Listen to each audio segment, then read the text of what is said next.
패션에 까다로운 일본 MZ세대들이 비싼 돈을 주는 것도 모자라 오픈런까지 뛰는 한국 브랜드가 있다고 합니다. 심지어 매장 내 물건을 싹쓸이하는 것도 모자라 웃돈을 주고서라도 물건 구입을 원하는 등 한국 제품 선호 현상이 일본 전역에서 일어나고 있다고 하는데요. 마법의 단어 K가 이룩하고 있는 기적에 대해 그리고 한국 서비스가 일본을 점령하고 있는 현실에 대해 지금부터 자세하게 말씀드리겠습니다. 입장에 1시간, 계산에 1시간, 인산이네라는 표현이 부족할 정도로 매장 주위를 빼곡히 메운 사람들. 하나 같이 쇼핑백에 많은 물건을 담아 매장 밖으로 나오는데요. 이들 모두 같은 곳을 방문한 사람들이었습니다. 바로 시부야에 매장을 오픈한 맛땡킴 매장이 그 주인공이죠. 10에서 20대 젊은 일본인 손님들로 가득 찬 이 공간은 하나라도 좋은 아이템을 사가기 위한 전쟁터였습니다. 한국 무신사가 올해 4월 개장한 이 매장은 개점 나흘 만에 매출 3억 2천만 원을 기록하면서 한국 패션 브랜드의 위상을 보여주었는데요.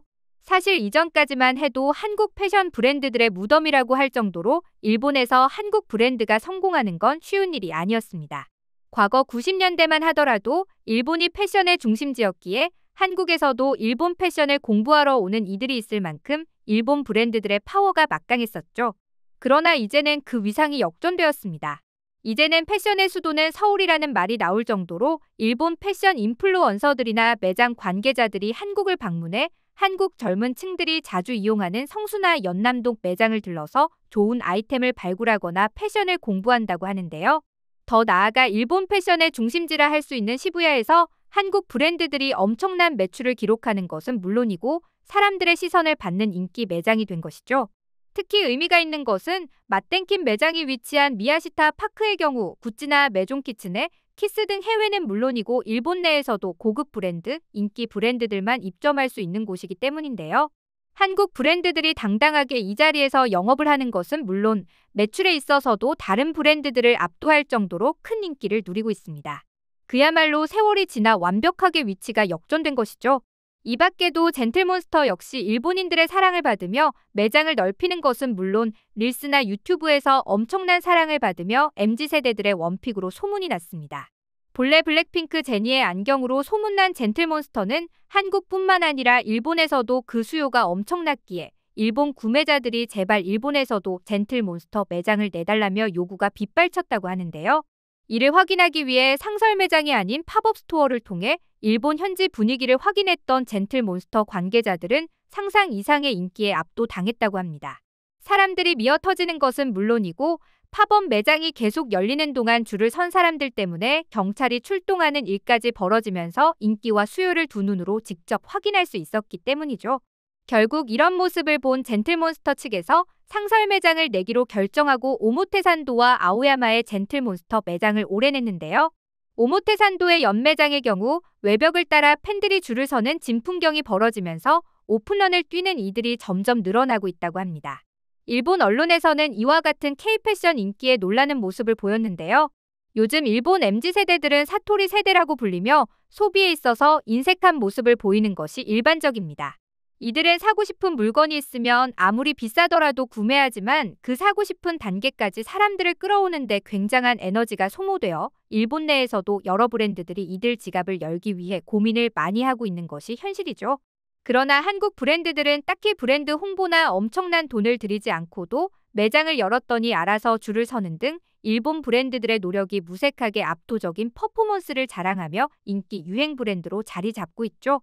W컨셉도 최근 일본의 매장을 개설하며 일본 진출에 박차를 가하는 한편 중소 K-패션 브랜드들을 아우르는 하고하우스는 드파운드 팝업 스토어를 운영하면서 상설 매장을 추가로 낼 계획을 공개했습니다. 백화점도 발빠르게 일본 진출을 서두르는 모습을 보였는데요.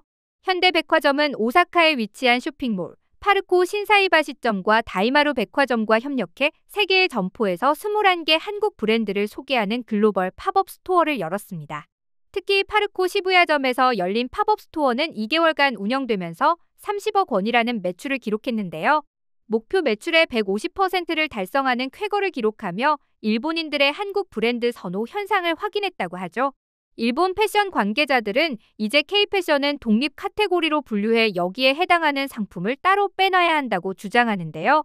일본 패션 대형사 바로크 재팬의 부사장 후카사와 아키히토는 K-팝과 드라마의 인기로 연예인 스타일링을 따라하는 게 일반적이었다면 이제는 K-패션 트렌드 자체를 추종하는 이들이 많다고 밝혔습니다.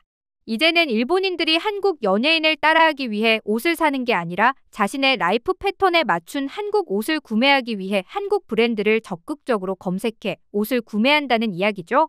한국 패션뿐만 아니라 한국 프랜차이즈 역시 일본에서 엄청난 인기를 누리며 K-특수를 체험 중인데요. 가장 대표적인 브랜드가 맘스터치입니다. 사실 한국인들 입장에서 맘스터치가 그리 특별한 브랜드가 아니고 다른 프랜차이즈 버거 매장과 동일한 수준이라고 생각하기 마련인데요. 외국인들 입장에서는 맘스터치는 굉장히 특별한 브랜드입니다. 일본인들이 그걸 정확하게 캐치하고 맘스터치 매니아를 양산할 정도로 많은 이들이 맘스터치 매장을 이용하는데요. 시부야 1호점 맘스터치 매장은 처음 문을 열었을 때 맘스터치 버거를 먹겠다는 사람들로 인해 인산인해를 이루었습니다. 매장에서 번호표를 끊어 소란을 진정시켜야 할 정도로 많은 이들이 맘스터치 메뉴를 먹고 싶어 했죠. 출시 1년 뒤인 2025년 맘스터치 인기를 취재했던 일본 방송사가 과연 맘스터치의 인기가 그대로 유지되는지 취재에 나섰는데요. 실제로 매장을 가보니 60~70% 정도 매장 안에 손님이 차 있었고 메뉴들이 고르게 다 잘 나가는 등 맘스터치는 인기를 그대로 유지했습니다. 할리스도 맘스터치와 마찬가지로 한국 열풍의 수혜를 받은 프랜차이즈인데요. 일본에서 한국으로 여행 간 일본인들이 할리스의 인테리어와 맛에 반해 일본 내에서도 할리스를 맛보면 좋겠다는 수요가 있었습니다. 그리고 할리스 본사에서도 이 수요를 인지하고 있어서 팝업으로 잠깐 할리스 매장을 운영하는 등 진출 시기를 엿보고 있었는데요. 일본에서 지속적인 반응이 있자 할리스는 결국 일본 상설 매장 건설에 나섭니다. 일본 오사카 혼마치에 위치한 할리스 혼마치점을 시작으로 할리스는 공격적인 확장에 나섰는데요. 혼마치점이 들어선다는 소식이 SNS에 퍼지자 일본 사람들이 오픈런을 하는 등 한국 카페에 등장해 환호성을 보냈죠. 이렇듯 과거 한국 드라마나 영화에서 나온 음식을 직접 맛보기 위해 한국 음식점을 찾았던 1세대 한류 팬들과는 다르게 요즘 팬들의 경우 한국 음식 자체를 맛보고 싶어서 본토의 맛을 원하는 이들이 늘고 있는 것이 현실입니다. 한국 자체를 사랑하는 이들이 늘었다는 증거인데요. 그 덕분에 브랜드의 팬들뿐만 아니라 브랜드 굿즈를 사 모으는 분들은 브랜드가 오픈할 때마다 굿즈를 싹쓸이해 중고 시장에 되파는 등 한국의 영향력을 실시간으로 체험할 수 있습니다. 김치, 나물, 잡채 등 한국 반찬들도 인기를 끄는 것도 모자라 소떡소떡, 치즈볼 등 한국에서 유행하던 제품들도 실시간으로 일본에서 판매되는 등 SNS를 통해 한국 인기 음식들이 일본에서도 빠르게 만들어져 가게로 유통되는 모습들이 관찰됩니다. 오만하기로 소문나고 일식에 대한 자존심이 장난 아닌 것으로 유명한 오사카 메리언 미야코 호텔도 최근 점심과 저녁 시간에 한식 전문 뷔페를 운영하며 소비자들의 니즈를 맞추기 위해 노력 중인데요. 순두부찌개, 닭한마리 등 제대로 된 한식이 유행이라고 합니다. 요즘에는 당근 같은 중고거래 서비스도 인기를 끈다고 하는데요.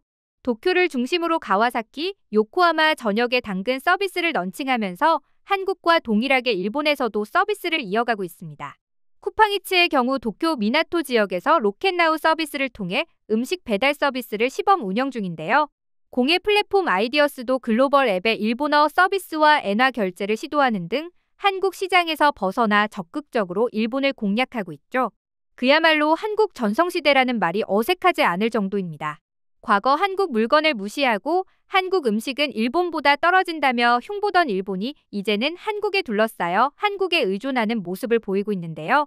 대한민국의 눈부신 발전과 일본과의 위치 역전에 박수를 보내며 일본만이 아니라 전 세계 어디에서도 한국 음식과 패션, 서비스를 자유롭게 이용할 수 있는 날이 오길 기원해 보겠습니다. 감사합니다.